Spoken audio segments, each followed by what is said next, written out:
Di mana-mana TikTok, di mana-mana TikTok. Di Instagram TikTok, di TV TikTok, di YouTube juga TikTok. Pusing gua di mana-mana ada TikTok. Kalau yang ini nggak apa-apa. Anda pasti sudah familiar dengan aplikasi yang satu ini kan? Ya, TikTok. Aplikasi ini sudah menjadi tren di semua kalangan, dari yang anak-anak, remaja, dewasa, lanjut usia, lanjut makan, lanjut tidur. Semua main TikTok, heran banget gua. Apalagi anak-anak zaman sekarang, mainnya main TikTok. Beda dengan saya yang dulu, mainnya main kelereng, main rumah-rumahan. Bukan rumah yang ini, monyong. Memang zamannya sudah berbeda. Mengenai hal ini, zaman tidak bisa disalahkan. Zaman terus berubah dan berkembang dengan seiring berjalannya waktu. Dengan demikian, kita harus menyesuaikan diri. Jika Anda tidak bisa menyesuaikan diri, maka Anda yang akan tertinggal dan tenggelam oleh dampak negatif dari perkembangan zaman. Ingatlah, hukum alam tetap berlaku. Lah, malah pidato.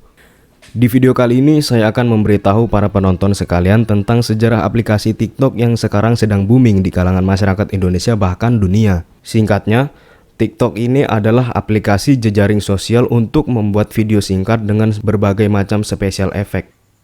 Mbak, HP-nya mati tuh.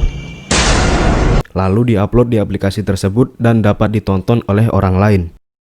Awalnya aplikasi ini hanya digunakan oleh kalangan orang alay, tapi sekarang kenyataannya tidak. Hampir semua menggunakan TikTok, mulai dari artis, selebgram, hingga ikan pun main TikTok. Wah, enak tuh digoreng. Iya, enak. Hah? Siapa? Aku.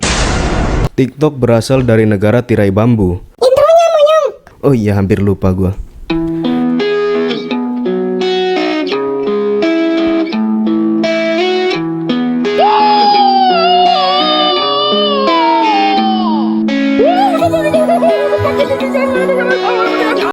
TikTok berasal dari negara tirai bambu atau biasa disebut dengan Cina. TikTok dibuat oleh Zhang Yiming di Cina dan diluncurkan pada September 2016. Yiming adalah salah satu orang terkaya di Cina.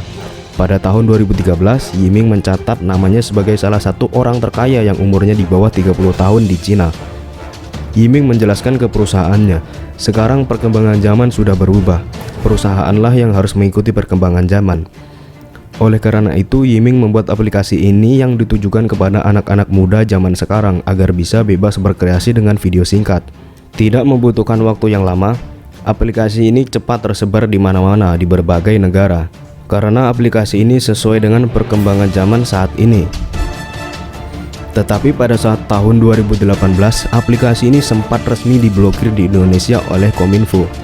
Penyebabnya TikTok diblokir tahun 2018 karena salah satu user TikTok yang bernama Bowo Alpenlibel ini viral. Bowo sempat menjadi perbulian masyarakat dunia maya atau netizen. Karena apa? Mana saya tahu? Saya kan tidak tahu. Kalian cari aja sendiri di internet.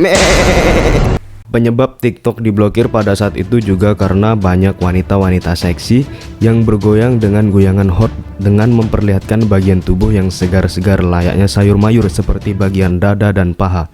Hingga ada juga yang tanpa busana. Sensornya hilang. Pihak Kominfo pun langsung memblokir TikTok karena banyak video yang tidak layak tonton oleh anak-anak.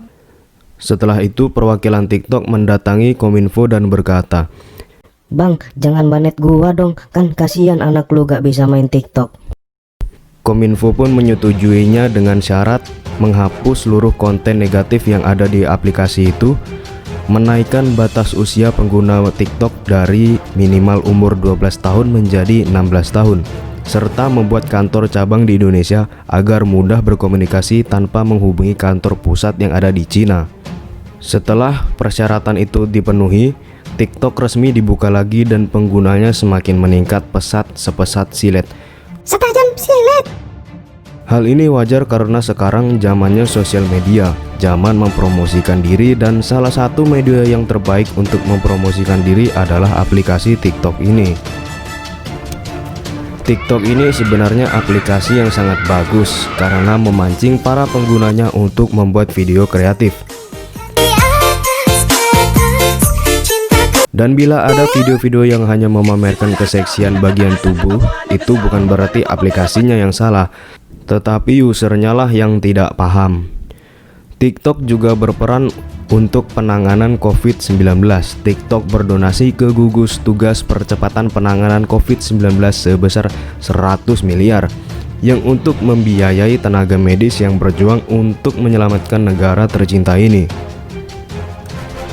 Jika Anda salah satu user TikTok, saya berpesan secara pribadi kepada Anda, buatlah konten yang sekreatif mungkin yang menguntungkan dan dapat menginspirasi.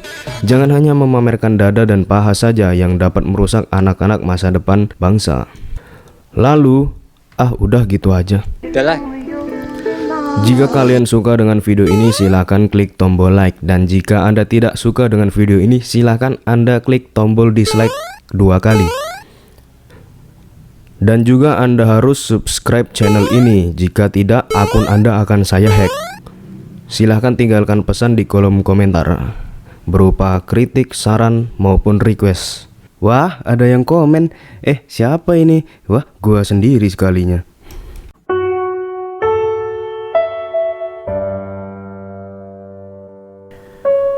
Terima kasih telah menonton video ini dan sampai jumpa di video menarik berikutnya. Loh, mana intronya? Sudah monyong.